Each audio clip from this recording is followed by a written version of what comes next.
JD and Usha Vance might seem like the picture-perfect couple. He's the vice president, she's poised and elegant. But let's not get fooled by the photo ops. Lately, there have been some signs that things at home might not be as polished as their public image suggests. In a recent interview with Fox News, Usha opened up just a little, but what she said spoke volumes. "While I certainly miss working, I am grateful that I have the time to ensure that our home life is as normal and stable as possible," she shared. Sounds sweet, right? But think about what she's really saying here. Usha, who used to be a successful lawyer, has basically put her entire career on hold while JD chases his political dreams.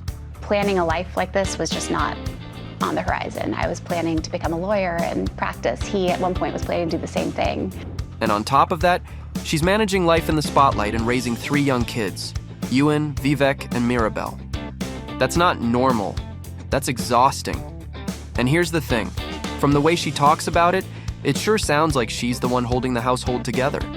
JD, meanwhile, is out doing VP things, shaking hands and giving speeches. Great for his career.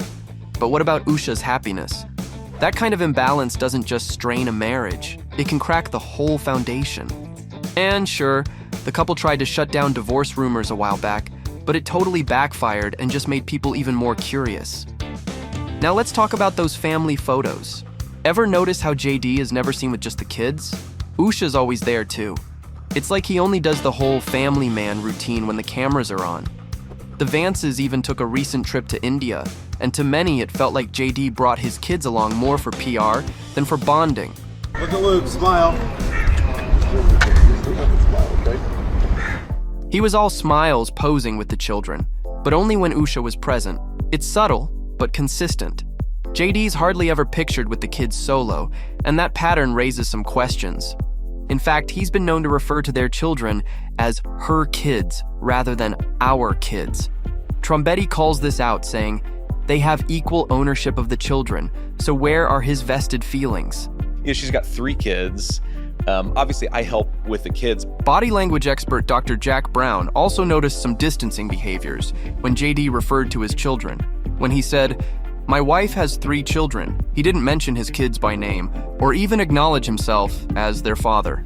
Red flags, right? And let's not forget JD's awkward comment at a campaign rally in October 2024, where he joked about trading his kids for a couple of weeks. That probably didn't sit well with Usha, and it adds extra pressure to their already complicated relationship. Remember when JD said women without kids are just childless cat ladies who are miserable? Bold words from someone who doesn't seem super involved with his own family. And this is just the tip of the iceberg when it comes to the cracks showing in JD and Usha's marriage. Matchmaker and CEO of Exclusive Matchmaking, Susan Trombetti, believes JD and Usha could face trouble on several fronts, from their wildly different upbringings to the intense political spotlight that comes with the vice presidency. So, let's break this down. First off, JD and Usha come from completely different backgrounds. They met at Yale Law School in 2013 and tied the knot the next year. We were friends first because, who wouldn't want to be friends with JD? He was then, as now, the most interesting person I knew. JD has built his political image around outspoken anti-woke rhetoric, while Usha was working at a progressive law firm in San Francisco. She only left that job when JD was chosen as Trump's VP pick. JD's upbringing, however, was far from easy. He grew up in the Rust Belt of Ohio, in a home that was anything but stable. Raised mostly by his grandmother, JD had to navigate life with a mother who struggled with substance abuse.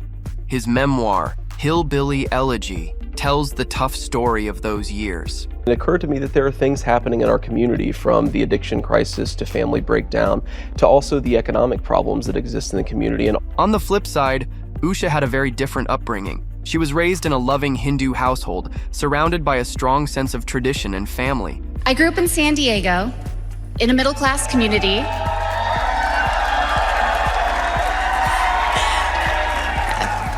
With 2 loving parents, both immigrants from India.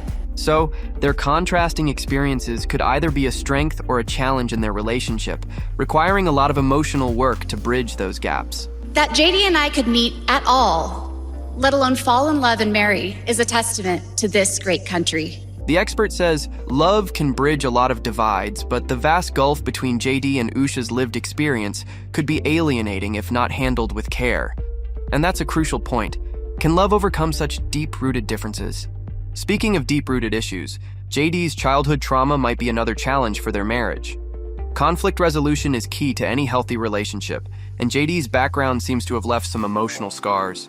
I wondered if you had really dealt with everything. That's a really good question. I've never been asked this. I think that the honest answer is that I probably haven't dealt with everything. He's been very open about the lasting effects of his upbringing, including struggles with anger management. He admitted in his memoir that even at his best, he's a delayed explosion, and it's Usha who's had to manage his emotional outbursts. Trombetti says, that cannot be good for a marriage. What does she do? Lock herself in the bathroom to navigate it? JD's anger issues are certainly something to watch, but it doesn't seem right that Usha should always be the one to manage that side of him, especially when it can lead to an imbalance in their relationship.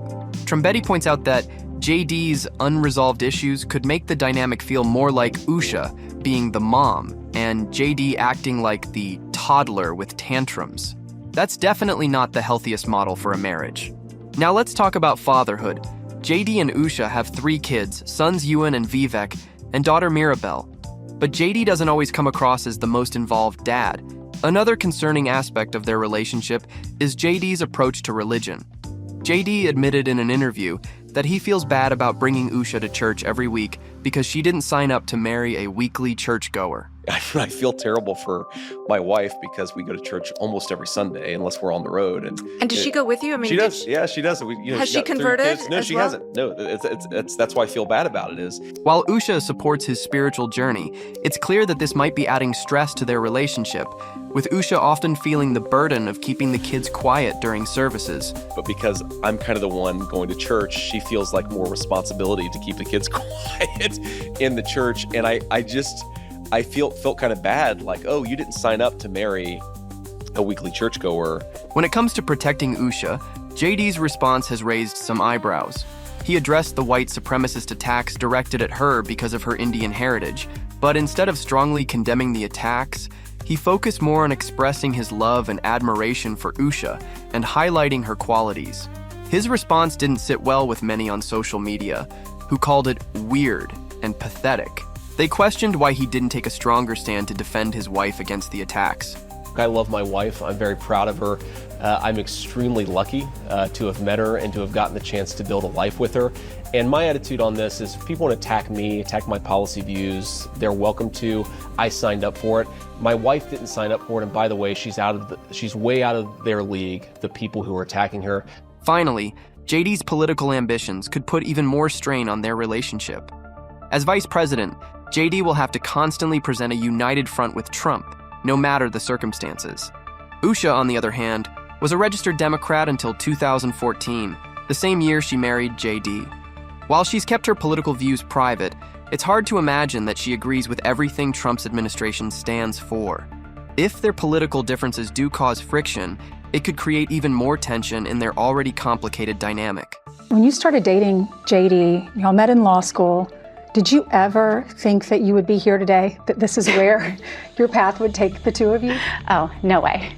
That really wasn't on my mind at the time. The pressure's definitely on for JD and Usha, but no marriage is perfect, right?